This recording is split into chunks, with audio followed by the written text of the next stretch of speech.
Hey boys and girls, welcome to the channel. So today I want to clean up this Aria XD-4 helmet. So in the back here, you'll notice a little tab that kind of goes back and forth to open this vent.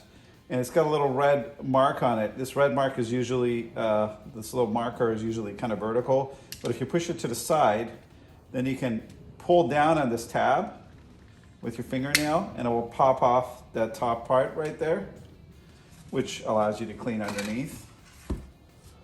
So we're going to do that on this side too. So if you do it here, it won't move, but if you move it to the side, then it will move. And you can pop off that guy. And then obviously these are easy. You just take a screwdriver, just very gently move these little plastic screws out of the way.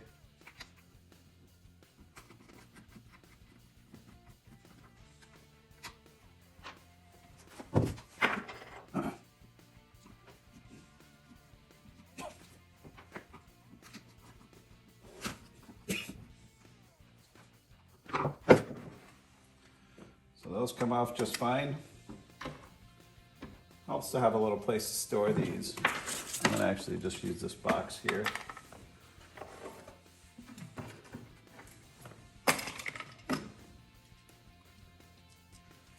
Okay. And then this just pops off. Remove the cheek pads pretty easily.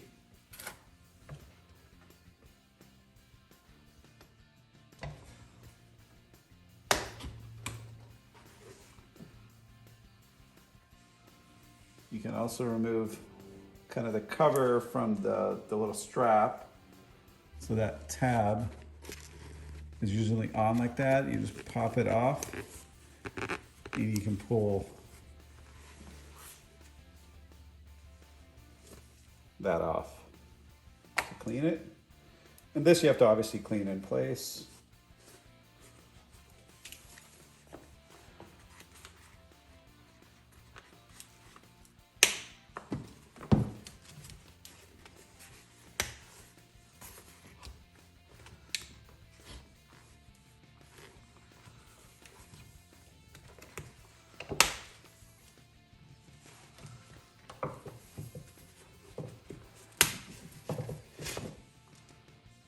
All right, and the top part comes off.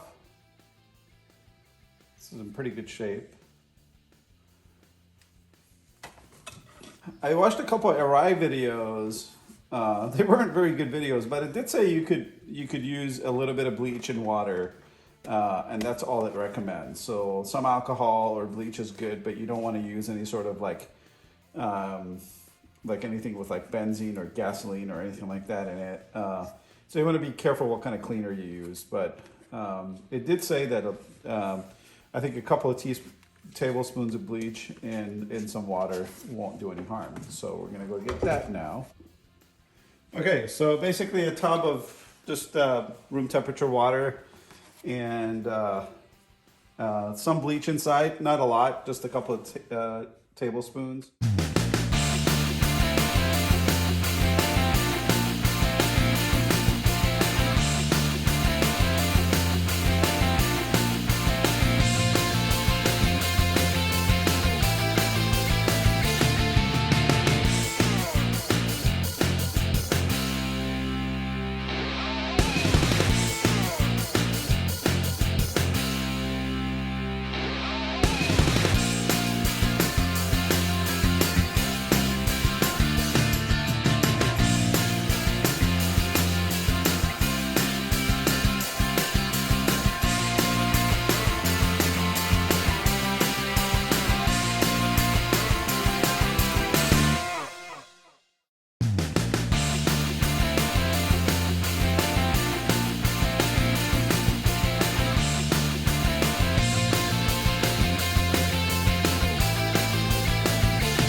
Okay, so I've set up all the different parts out here out in the sun to dry. That is the way they actually recommend you do it.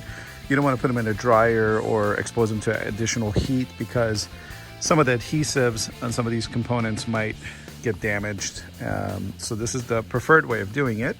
We're going to leave it out in the sun to dry, and I've kind of propped the helmet up too, just because a little bit of moisture is in here now because I was rubbing it with some of that solution. And once it's dry, we'll take it back inside and assemble it. Okay, it's done. It's nice and clean and put back together. It was relatively easy to put most of it back together, but what I regret is that I didn't take more care as I was taking out the cheek pads to remember exactly how they go back on. My only tip would be to take some good photos or maybe a video of exactly what the orientation of everything is here before you start taking it apart, because it took me about 40 minutes to get it right, where it would have only taken about 5 minutes to put it back together correctly. One tip is if your cheek pads don't align perfectly with this opening here on both sides, then you don't have it in correctly. So this is what it should look like when it's done correctly, and mine wasn't seating in right only because I hadn't placed it in correctly. So that's a big tip, is to take a video or a quick photo beforehand. Otherwise, helmet's good as new. It's ready to go on a ride, which I'm gonna do right now. And hope you enjoyed the video. If it helped you out and you wanna leave a comment or click that subscribe button, I'd appreciate it. And see you on the next video.